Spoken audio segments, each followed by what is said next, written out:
अस्सलाम वालेकुम। वालेकुम सलाम। बाबा इधर हो जा। ओ बड़ा मेरे पिंड तक कंडे ने तू गलती की थी ना तो एंत पाछो पारो तो अच्छा अच्छा चलो तू थाई मैं थाई बा अच्छा ओहो मालूम तो पे बुआ और सुना खैर खैर अल्हम्द शुक्र तू सुना शुक्र ठीक ठाक। अच्छा ये क्यों परेशान है पता नहीं यार। पूछ तो सही जा रे बाबे ने क्यों परेशान होया पे है?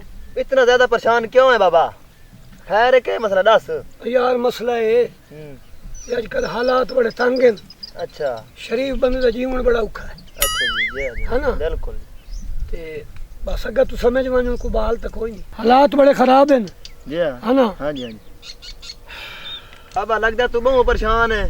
बस यार तू इस गल ना छेड़ तू परेशान वाली गाल तो दस गाल है के ही बाबा दसेगा तो कोई मसला हल होएगा ना, जो दिल दे विच रखेगा तो कोई परेशानी दा हल हैगा। गल तुहानू मैं के दसां मेरे घर दे हालात बड़े खराब हैं। अच्छा हाँ बाबा तू जो मैंने पुत्र दोस्त समझे ना दस मेरे वास्ते हुक्म के है। अच्छा दसो जी। हाँ ठीक बाबा है। दसोगे तो फिर क्यों गल बनेगी ना, हाँ। एवं दिल दे विच रख के तो ना होवे दस दे परेशानी अपने दस दे ना बिल्कुल। मैनू पैसे चाहिए आन मैं सुचेंदा वदा शरीफ जी बंदा कहीं दे कोल वज मंगा अच्छा है ना। बाबा साडे हुंदे तू टेंशन नहीं लेनी, खास करके मेरे हुंदे हैं ते तेनू जिन्ने पैसे की जरूरत है उन्ने ही मिलणगे ते तू टेंशन नहीं लेनी। टेंशन बंदा जेड़ा लवे ना शुगर हो जांदी। हाँ बिल्कुल। मैं तुहाडे कोल पैसे नहीं लैंदा, पता तुहाडे हालात किवें हो सन। पैसे बड़े ना अल्लाह का शुक्र है। तू दस कितने चाहिए दिन? अल्लाह बाबा पैसे नाप तू आहो बाबा पैसे ले ला। ले नहीं नहीं मैं पैसे नहीं ओ लैंदा। तू ले ले नहीं नहीं मैं नहीं लैंदा जदाता बैठा। क्यों तू ले ले ला गल सुन बाबा एक और पैसे फड़ाई चेक करावी। मेरे ते बेतबारी नहीं मैं क्या करे ओ। अच्छा गल सुन लो मेरी हाँ जी पैसे मैं एक शर्त ते लेना हाँ जी। दस शर्त अगर वो शर्त तुहाडू कबूल होवे मगर मेरी गल सुन बंदा मैं शरीफ हां जी जी एक तो मेरे बूहे ते नहीं आऊं ठीक है कुंडा खड़का के पैसे नहीं मंगने बिल्कुल ठीक है ना। ठीक है ते पैसे तेरे खाज नहीं कोई नहीं मैंने पता है ते जेड़ी मेन शर्त है जी वो ये है अगर तू मेरे को पैसे मंगना उसे तो तू हराम दा, अच्छा अगर मैं तेन पैसे नहीं दिते तब तो मैं हराम। कोई मसला ही कौन तेरी शर्त कबूल तो बाबा कर। एक मिनट राम दा कौन है? अपन शर्त कबूल है। क्यों कबूल है? क्यों साढ़े पैसे राम अगर दे शर्त कबूल न करे तो ना ही लेंदा बाबा। बाबा शरीफ बंदा है। और तेन कबूल है? कबूल तू वहां तू पैसे दे दे से तू की खावणे शाबाश शाबाश। अच्छा यार बाबा गाल तो सुन एक मिनट गाल सुन जा पुकारा वा ये हुन लऊ तो नहीं वापस देगा 2 महीने लेगा 3 महीने देगा। मेरी शर्त दी ओनु समझ आ गई है। ठीक है बता ठीक है बाबा जा जा। अस्सलाम वालेकुम। वालेकुम सलाम। अच्छा चलो दी मदद हो गई है पैसे दे दे सी चलो वेख ला ए दी मेरी शर्त पाई है ना दे तो हराम दो सी चलो फिर राम दई सी तो मैं मंगे तो मैं हराम दो सा तू राम शर्त है ओदी। अच्छा शर हां ठीक।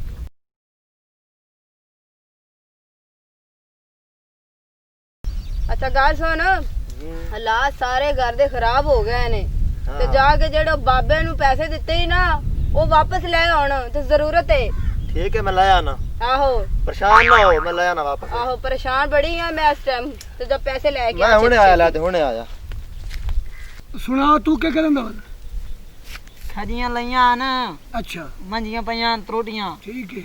ओ खाजियां छांगणियां अच्छा ऐदे गया हम गुल्लू देर ओदे कोन कापा ला मैं ठीक है भाई खाजियां छांगणियां कापा दे ते मोड़ माते अपड़ा वैसा ठीक है। ओ साका मेरा कापा किदा गियो है तो मैं निमाशी तेन तोड़ दे हम चल तू इस काम नु बता हां तू सुना पप्पू खां। हां मैं वेखे तोनु ठीक है मैं के बैठे न गप्पा लईने उते बात है जट खेड़ने कतार गोटी। अस्सलाम वालेकुम। अच्छा वालेकुम सलाम। वालेकुम क्या हाल है बाबा जी? अस्सलाम वालेकुम सलाम। ठीक हो? खैर है ठीक हो? खैरियत है जी। राजी बाजी बाय ठाक। तकड़े बाय बाय बैठे हो सुनाओ ठीक हो? हां और ठीक खैर में जी बड़ी महफिल जमाई बैठे हो? यार के करान हां और सुन- सुना खैर मेरा ठीक ठाक ठीक है। जी खैर है। तबीयत ठीक है ही ना? ठीक है मैं यार डाडा है मौके ते है ना। हां बड़ी गल है तेरी बड़ी मेहरबानी यार। आई मुच्छां वेखे जिवें गिद्दड़ दियां मुच्छां होंदियां ना ऐदे वे तुम्हारे से टोपी देख के जी मैं काट दे गिलास पे होवे तू जोगता मारना। हां ओए गोर बने दे हो हां एरिया मुच्छा देखे नी ये मैं कद्दे ते सर रेडी है ਤੇ ਸਿੱਧ ਪੱਗ ਵੇ ਦੇਖੋ ਕਿਵੇਂ ਲੱਗਦੀ ਪਈ ਜਿਵੇਂ ਗਰਮ ਚ ਖੜਾ ਪਿਆ ਹੋਵੇ ਉਹ ਤੈਨੂੰ ਇਸ ਗੱਲ ਦਾ ਪਤਾ ਹੀ ਨਹੀਂ ਅੱਜ ਪੱਗ ਵਾਲੇ ਬੰਦੇ ਨੂੰ ਸਲਾਮ ਕਰਨਾ ਅਗਲੇ ਹਾਂ ਉਸ ਪੱਗ ਹੀ ਹਯਾ ਵਾਲੀ ਹੋਵੇ ਨਾ ਇਸ ਤੋਂ ਪਹੁੰਚਿਆ ਮੈਨੂੰ ਬਣਾਈ ਹੈ छोड़ो इन्ना गलम सारे पर हालात बड़े मैं तेरी गल समझ गया पर तेनू मेरी गल ही तो याद है मैनू याद है गल पर वो गल नहीं उन्हें मेरे से पे हालात खराब है अच्छा अच्छा ਉਹ ਤੁਸੀਂ ਆਪਾਂ ਤੇ ਕਈ ਗੋੜ ਮੋੜ ਲਾ ਦਿੱਤੀ ਹੈ, ਕੋਈ ਸੰਤਾ ਦੱਸੋ ਜਾ।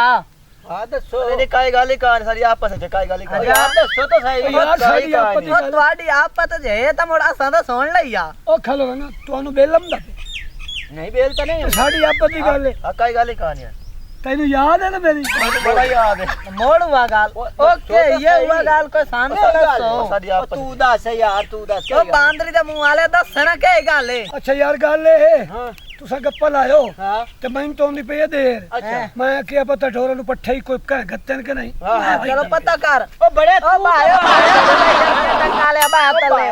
ਉਹ ਟਟਾਈਰ ਦੀਆਂ ਟੰਗਾ ਲਿਆ ਬਾ। बाबे ना काम है ਉਹ ਭਾਇ ਤਾਂ ਸਹੀ ਹੈ ਬਾਬਾ ਆਵੰਦਾ ਹੈ ਪੱਠੇ ਗਾਤੇ ਆਵੰਦਾ ਕਿਉਂ ਬਾ ਬੜਿਆ ਨਹੀਂ ਉਹ ਭਾਇਰਾ की है मैं तो तूफान नहीं कोई का मेरे वैसे काम में ਉਹ होता ਭਾਇਰਾ ਕੀ ਹੈ ਦੱਸ ਸੱਚ ਸਹੀ।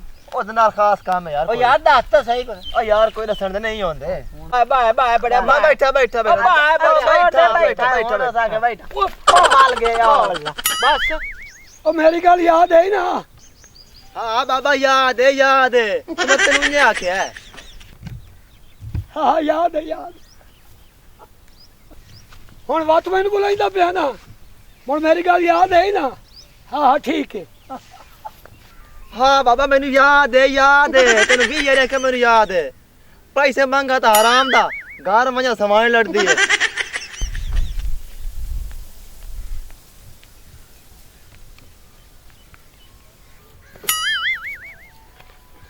ਮੇਰੀ ਗੱਲ ਯਾਦ ਹੈ ਨਾ ਹਾਂ ਬਾਬਾ ਯਾਦ ਹੈ ਮੇਰੀ ਗੱਲ ਤੈਨੂੰ ਯਾਦ ਕੋਈ ਨਹੀਂ ਤੇਰੀ ਗੱਲ ਮੈਨੂੰ ਯਾਦ ਹੈ ਮੈਂ ਕੀ ਆਖਿਆ ਤੂੰ ਮੈਨੂੰ ਪੈਸੇ ਦੇ ਚਾ ਮੈਂ ਹਰਾਮ ਦਾ ਤੂੰ ਮੈਨੂੰ ਪੈਸੇ ਦੇ